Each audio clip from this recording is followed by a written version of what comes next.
இயேசு கிறிஸ்துவில் பிரியமான சகோதர சகோதரிகளே, இன்று ஆகஸ்ட் 10ஆம் நாள்.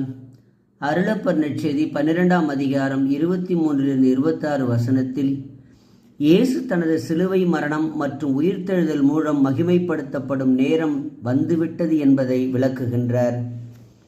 கோதுமை மணியின் ஓமையில் தியாகத்தின் அவசியத்தையும், அவரை பின்பற்றுபவர்கள் உலக ஆசைகளை துறந்து சேவை செய்ய வேண்டியதையும் இங்கு உணர்த்துகின்றார்.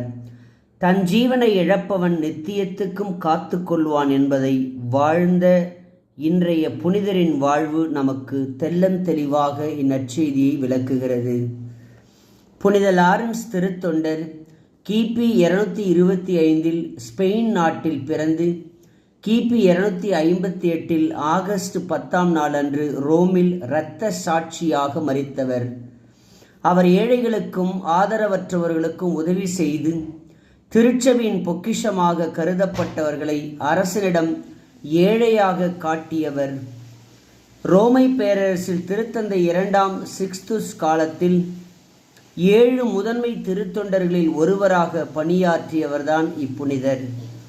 திருச்சபையின் சொத்துக்களை பாதுகாக்கவும் மற்றும் ஏழைகளுக்கு பகிர்ந்து கொடுக்கவும் முக்கிய பொறுப்பை ஏற்று வந்தார்.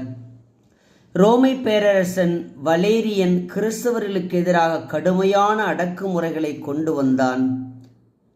திருத்தந்தை 2ஆம் சிக்ஸ்துஸ் கொல்லப்பட்டார். லாரன்ஸும் விரைவில் கொல்லப்படுவார் என அறிவிக்கப்பட்டது. தேவாலயங்களின் சொத்துக்களை 3 நாட்களுக்குள் தன்னிடம் ஒப்படைக்குமாறு அரசன் வலேரியன் உத்தரவிட்டான்.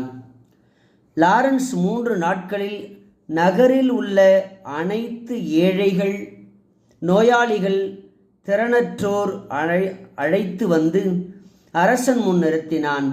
அவர்கள்தான் திருச்சபையின் உண்மையான பொக்கிஷங்கள் என்று தைரியமாக கூறினார்.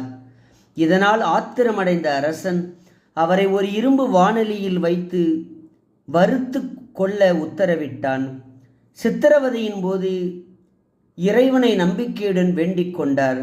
தனக்கு தீமூட்டியவர்களை பார்த்து, என் உடல் ஒரு பக்கம் வெந்துவிட்டது, என்னை மறுபக்கம் திருப்பி போடுங்கள் என்று புன்னகையுடன் கூறி உயிர் துறந்தார். இந்த கோதுமை மணி மண்ணில் விழுந்து மறைந்ததால் அன்றுதான் திருச்சபை உலகெங்கும் இன்று ஆலமரம் போல் வளர்ந்துள்ளது. ஆம், இயேசு கிறிஸ்துவில் பிரியமானவர்களே, கிறிஸ்துவை பின்தொடர்பவர்கள் உயிரை துச்சமென கருதினால் மட்டுமே பலன் தருவார்கள். ஆமீன்.